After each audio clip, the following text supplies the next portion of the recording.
So much of the college admissions madness focuses on first-time freshmen or high school seniors who are completing their final year and moving on to university immediately following their high school studies.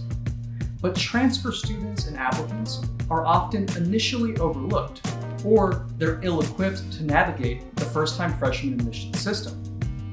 Some of UT Austin's top graduates every year, for example, begin their studies at community colleges. But community college students in particular are the ones who are most screwed by the elite, especially at private university admissions processes. But transfer admissions allows universities to enroll first-generation and low-income students who might want to save money at community college or simply aren't ready for that transition. And many community college students have family obligations, requiring them to stay close to home following graduation. Transfer students often come from non-traditional backgrounds, including mid-career professionals, military veterans, and parents. And so they're an abundant source of diversity. Yet, as I'll discuss in this video, many elite private universities in particular don't admit or enroll them, and therefore lose out on a really valuable opportunity to recruit diverse demographics of students. They're also my favorites to work with because they have at least 1 or 2 years of post-high school experience. Compared to high school seniors, they often have more precise goals about what they want from their education. And there are far fewer resources available for prospective transfer applicants compared with first-time freshmen, especially at four-year universities where there aren't designated offices to help students transition away from campus. Some of my most popular blog and YouTube content for my UT Admissions Guide and Texas Admissions caters to transfer students, because information for honors programs and research opportunities are almost always geared towards first-time freshmen. An intrepid prospective transfer is often left guessing where they're eligible for a particular program or major or not. Identifying prerequisites adds an additional challenge to whether a student might be eligible for enrolling in upper division courses in their major, because degree plans are almost always suited for students already on campus. Incomplete information on their websites complicates applying to universities like Michigan Ann Arbor, making it difficult to write, "Why are you applying to Michigan?" And erecting barriers for transfer students decreases diversity on college campuses because it deters non-traditional students from applying. Prospective transfers, for example, applying for the University of Washington's Allen School of Computer Science and Engineering, receive a surprise requirement weeks after completing their application. The requirement says that they have only 2 weeks to submit a separate application to the program on an almost identical topic that the applicant already wrote on their coalition application. So each time you add new and especially surprise requirements, that deters students who are already more likely to be from first generation or low income or underrepresented backgrounds. The University of North Carolina, Asheville admits 94% of their applicants, yet they still practice holistic review. And I talked about in an earlier video why holistic review is bullshit, but it's especially bullshit at a university that essentially is open enrollment where anyone that applies is going to get in. And they've mindlessly adopted holistic review procedures so they can supposedly, quote, learn more about your successes, challenges, interests, and goals. Everything that makes you who you are. And obviously, students are more than their grades. Few people would debate that. But admissions requirements aren't the appropriate place to communicate an institution's commitment to embracing the student as a whole. At many highly selective universities, transfers, regardless of socioeconomic status or ethnicity, are an underrepresented cohort. There's a much smaller ratio of transfers relative to first-time freshmen.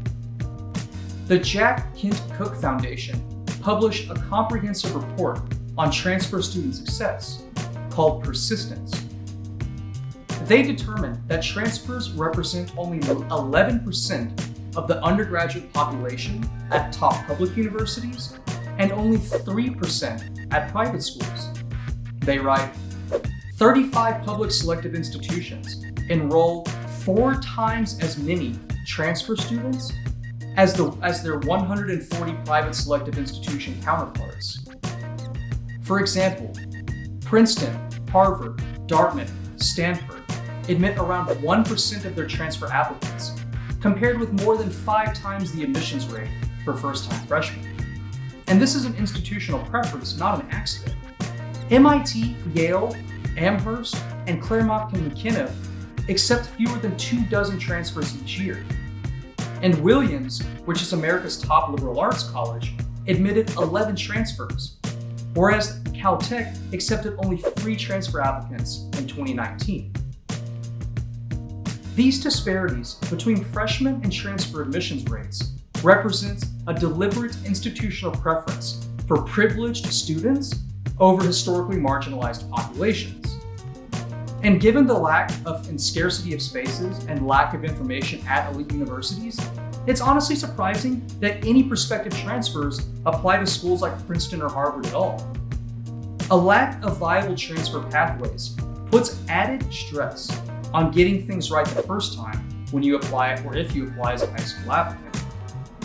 But not all schools are like this. By contrast, Cornell, Brown, UPenn, Columbia, and UChicago admit transfers at similar rates to first-time freshmen, which at first glance seems like something that we should applaud. But still, transfers to elite universities are twice as likely to come from another four-year university than a community college.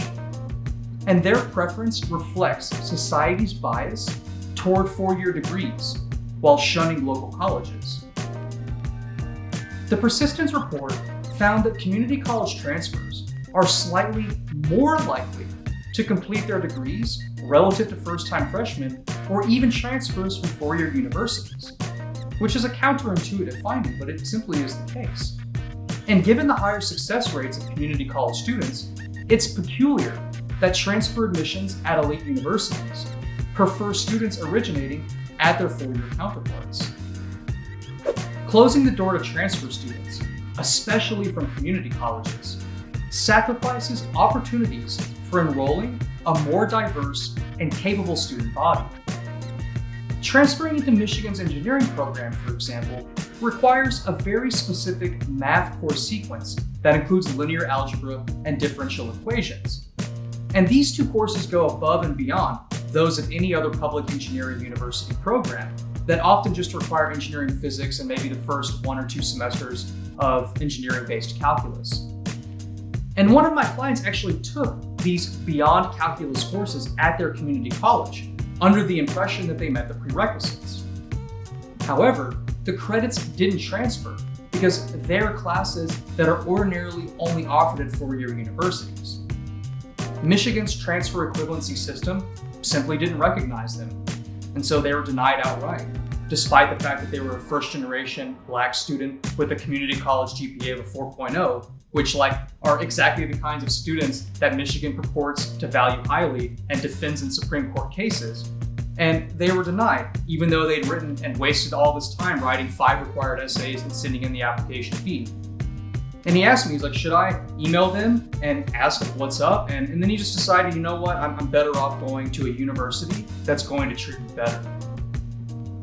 Any elite university that claims to value diversity in college access, yet admits significantly fewer transfers relative to first-time freshmen, is hypocritical.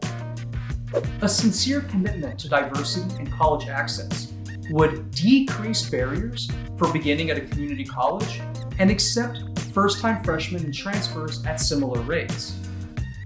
They need to maintain some balance between incoming transfers from 2-year colleges and at 4-year universities. So you have to dig a little bit deeper into the data to see whether a university has a genuine commitment based on this metric for enrolling diverse students.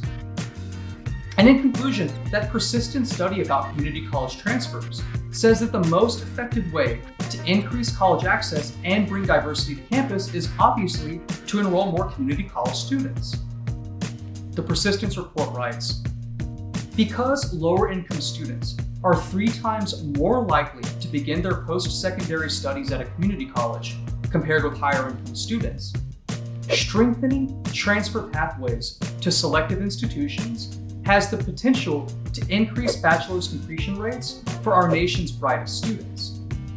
It can also assist selective higher education institutions increase the diversification of their student bodies along lines of socioeconomic status, first-generation status, and also their age.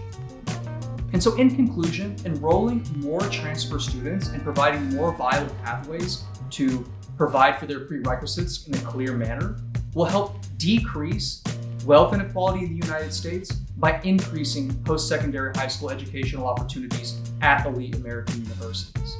Thanks for watching. I hope you enjoyed this video. Don't forget to like and subscribe. You can find my email in the information section of this video, so feel free to reach out if you're interested in working together.